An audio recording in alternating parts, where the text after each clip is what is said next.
اس کا خیال آئے تو احان کو کوفت نہیں ہوتی، اسے غصہ نہیں آتا کہ وہ کیوں آتی ہے میرے خیال میں، وہ بھی تب جب میں اللہ سے مخاطب ہوتا ہوں، جب اس سے مانگ رہا ہوتا ہوں، تب وہ آتی ہے میرے خیالوں میں۔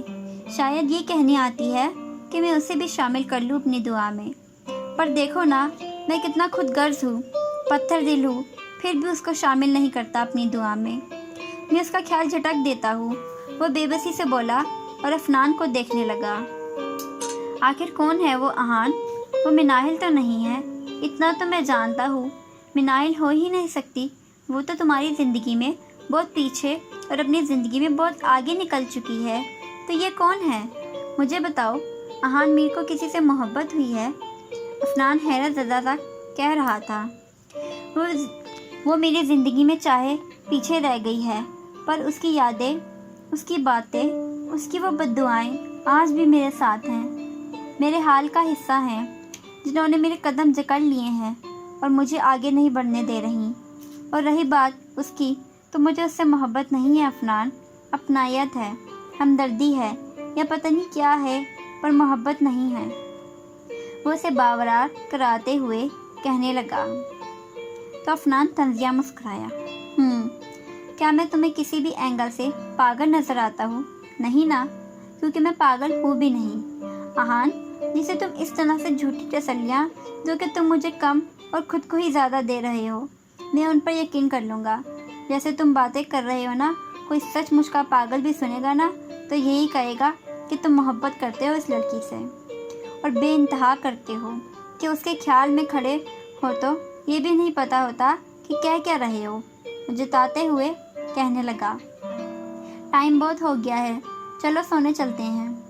وہ اس کی بات کو یکسر نظر انداز کرتا ہوا بولا۔ افنان نے سر ہلایا۔ وہ جانتا تھا احان اس ٹاپک پر اب اور بات نہیں کرنا چاہتا تھا، اس لیے اس کی بات کو نظر انداز کر گیا تھا، اس لیے وہ بھی خاموش ہو گیا تھا اور یہ بھی بھول گیا تھا کہ احان نے ابھی تک اس لڑکی کا نام نہیں بتایا تھا۔ شب بخیر، افنان کہتا دیوار کی جانب بڑھنے ہی لگا تھا جب احان نے اس کا بازو تھاما۔ وہ رخ موڑ کر اس مدھم اندھیرے میں احان کو دیکھنے لگا۔ اللہ سب بہتر کرے گا انشاءاللہ، ڈونٹ وری، سب ٹھیک ہو جائے گا۔ ہمیشہ وہ نہیں ہوتا جو ہم چاہتے ہیں۔ کچھ لوگ ہماری زندگی میں آتے ہیں لیکن کچھ وقت کے لیے، اور پھر وہ چلے جاتے ہیں، لیکن ہمیں کوئی نہ کوئی سبق ضرور دے جاتے ہیں، اور تمہیں بھی وہ سبق ہی دے کر گئی تھی۔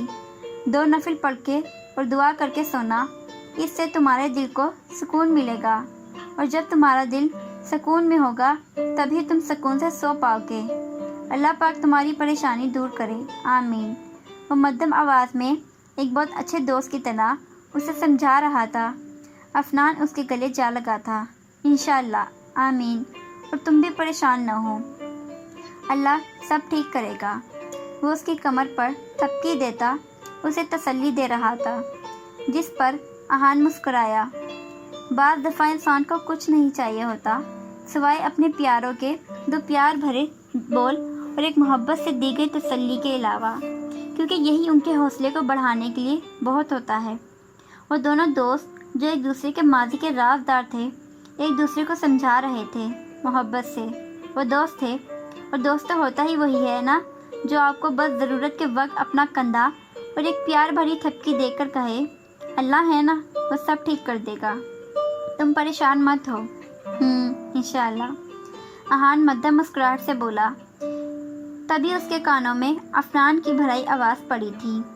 وہ بھولتی نہیں ہے یار، میں اس کو بھولنا چاہتا ہوں، پر وہ اسیب بن کر مجھ سے ایسے چمٹی ہے کہ اب لگتا ہے کہ موت ہی اس سے اور اس کی یادوں سے رہائی دلائے گی، اور کوئی نہیں۔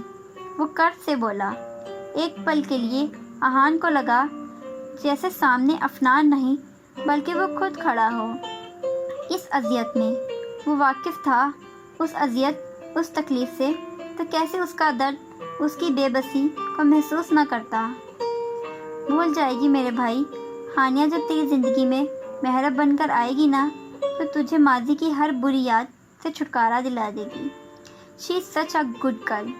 احان نے اس کا دھیان ہانیہ کی طرف کیا جو اب اس کی منگیتر وہ مستقبل کی ہم سفر تھی۔ محرم محرم کا تو پتہ نہیں، لیکن وہ بھائی ضرور بنانے کا سوچ بیٹھی ہے۔ اس کا تو افنان کے ساتھ بھائی نامہ ہی ختم نہیں ہوتا۔ افنان اس سے الگ ہوتا جل بھون کر بولا۔ احان نے ہلکا سا کہکا لگایا اس کے اس انداز پر۔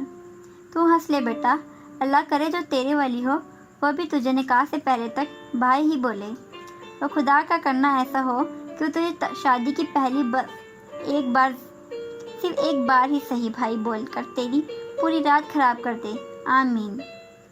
افنان جل کر حسرت بھرے انداز میں بولا اور آمین کہتے ہوئے دونوں ہاتھوں کو چہرے پر پھیرا۔ لعنت تیرے منہ پہ، کمینے انسان، لعنتی بغیرت۔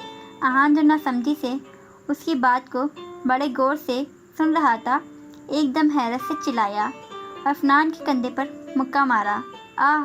افنان ایک دم چلایا۔